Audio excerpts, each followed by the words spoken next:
Hello, ladies and gentlemen, and it's Adon here with another episode of Clean Freak. And today, I'm excited to talk to you about a recent article I saw on what is that? Is it again?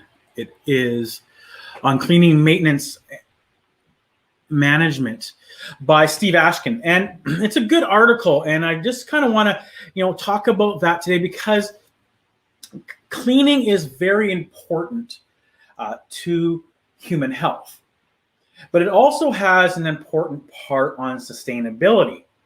And not a lot of people equate cleaning with sustainability, but there are portions of sustainability or things about sustainability that that we in the cleaning business really contribute to. And Steve Ashkin really kind of goes outside the box here on a few things that the average person doesn't think about. And so I wanted to kind of make you aware of that. Now, we hear about the about sustainability, right? We hear about sustainability, and a lot of us know the three pillars of sustainability, which is people, planet, profit. Now, not a lot of people know about that. A good portion do. I'm going to guess maybe 50%. But 50% aren't aware of hearing those three pillars. So when we think about selling janitorial supplies, janitorial cleaning services, when we think about cleaning in general, we want to think about cleaning for health, right? And also cleaning for sustainability, cleaning to reduce the risk to people, planet, and profit. And sustainability really is about reducing risk, right? When you think about sustainability, it's about having something that sustains itself and reduces the risk that you are presently using. So as an example, when they talk about moving off of fossil fuels to solar energy, it's reducing the risk to the planet of drawing from the earth those fossil fuels emissions into the air, right? By implementing sustainability practices, we're reducing the risk. And so when we are reducing the risk, or when we are practicing sustainability in the cleaning industry, we are reducing the risk associated with these three pillars. So when you clean properly, when you clean effectively, when you clean for health, you're reducing the risk to people, right? You're reducing the risk of being sick. You're reducing the risk of colds and flus, of infectious disease. A great example is COVID, right? COVID. Well, people are cleaning and disinfecting and sanitizing their hands to reduce the risk of transmission, right? So sustainability, cleaning is about reducing the risk to people, planet, and profit. So there's that people side. Now the planet side is, a lot of it is the processes and the products that we use, right? So if we're using green products, we're using them because they have a lower threshold, a lower severity rate. They're safer on the effects on people and safer on the effects on the planet. So you can see that there's sustainability in cleaning. And then you say, well, what about the profit side? Well, the outcomes of cleaning professionally by using proper products and proper processes, you naturally hit the profit side.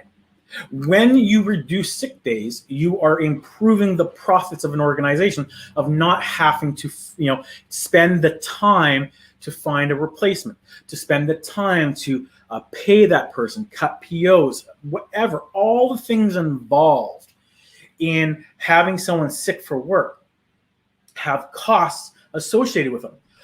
When someone gets a chemical burn and they're off for a few days and they go on WCB or workers' compensation, there is a cost to the organization. When the employees are not thinking properly, thinking as effectively, they're not as productive, they're not as energetic, their cognitive function is declined because of perfumes and odors and dust and pollen and things in the air, their productivity goes down. When their productivity goes down, obviously the profits of the organization are impacted. So sustainability and sustainable cleaning has a real impact on profitability. It has a real impact on people and on the planet that we live in. So Steve Ashkin does a great little article here and kind of takes it outside of what we normally think of as people, planet, and profit. So let me go to the article and show you exactly what I'm talking about here. So in this article, he talks about the language of cleaning, business, and technology is constantly changing, right? And he says there's things like AI, right? Artificial intelligence to streamline operations. Okay, there's new concepts all the time. Predictive medication, something I've heard about now. So, you know, apparently when you get a lot of pills from the doctor or the pharmacy, you know, a large volume of that pill is just filler because in order to make the pill big enough. And now they're going to be able to, push a few buttons and all these different medications will go into one pill, and you will have a pill that has, you know, whatever, your heart medication, et cetera, et cetera. So technology is changing. But when we get to sustainability, he talks about terms to know. And so renewable energy credits. So this is an interesting concept and interesting to recognize. So Janssen organizations can increase their commitment to sustainability by purchasing renewable energy credits, or RECs. Okay, and what they're going to do is that these credits are going to allow you to use the renewable resources, the solar energy, things like that, renewable energy. And so understanding renewable energy credits. So that's an interesting concept. We start talking about a carbon footprint. Now, a lot of us have heard about a carbon footprint, but one of the things that we can do, as Stephen talks about here, is to plant trees, right? To replace our carbon footprint. So it's about being proactive. So that's another concept. And the other one here is efficiency, one that was definitely new to me. A term commonly heard in the janitorial industry, efficiency typically refers to cleaning equipment and methodologies that streamline cleaning procedures. That obviously I know. However, it means something entirely different in the world of sustainability. One of the best ways to explain efficiency involves water consumption, right? And that's one of the things that we can do in the cleaning industry that we can make an impact on immediately, is understanding that we can help with the water consumption. So when we start using microfiber cleaning cloths, mops, auto scrubbers that use less water, super concentrated products instead of low concentrated products, meaning that it comes to you and it dilutes a 1 to 500 to 1 to 256 as opposed to a ready to use product, right? These are all things that we can do in the cleaning industry to help contribute to reduce the footprint that we have on the planet, and we can do our part. And the cleaning industry, thankfully, when we're talking about being in buildings, such as homes and commercial cleaning, well, 90% of our time is in buildings.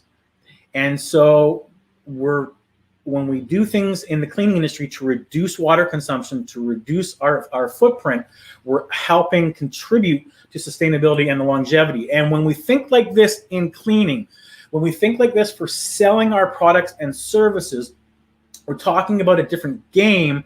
We're talking about a different methodology, a different concept than the average company out there, the average person selling out there. They're focused on selling their product or service instead of talking about risk reduction and reducing the risk that those prospects are having on the planet, on the profitability of their organization, and on their employees and customers. It's a different conversation. It's a deeper conversation. It's a higher level conversation. And it's one that I've enjoyed having, been advocating for a long time, and Steve is alluding to here as well, is having those deeper conversations in the cleaning industry and taking it further outside of people, planet, and profit from the way that most people think about it. Now, before we close off, I'd like to introduce you to a little word from our sponsor.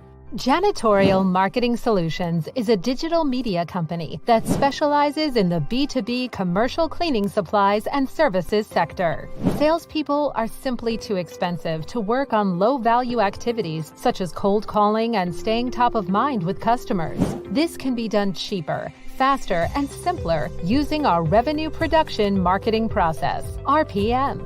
So, what do? Outbound prospecting calls. When prospects have indicated interest through their online behavior or digital fingerprint, introduction phone calls are initiated. Lead building. We create a list of prospects for your specific geographical region, including phone numbers, email, contact names, and more, according to your intended target market. Lead capture. Make your website a revenue driver with a lead capture form or instant webinar to collect leads and begin nurturing a prospect until sales ready. Retargeting. When a lead visits your website, we can market to them on other platforms using lead tracking technology. Email marketing. We create industry-relevant newsletters and videos to educate and engage your customers and prospects. Social media. We post to LinkedIn and Facebook to create awareness, educate, and stay top of mind with your customers and prospects. Register for our free live webinar. Is cold calling dead? B2B janitorial prospecting tactics to grow revenue while sales stays focused on closing more business. Sign up today.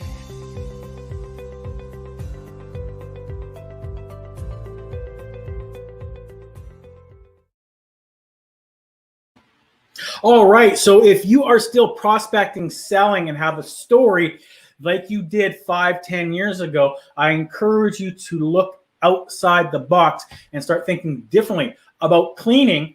But what is your message? What is your story? What is your point of differentiation?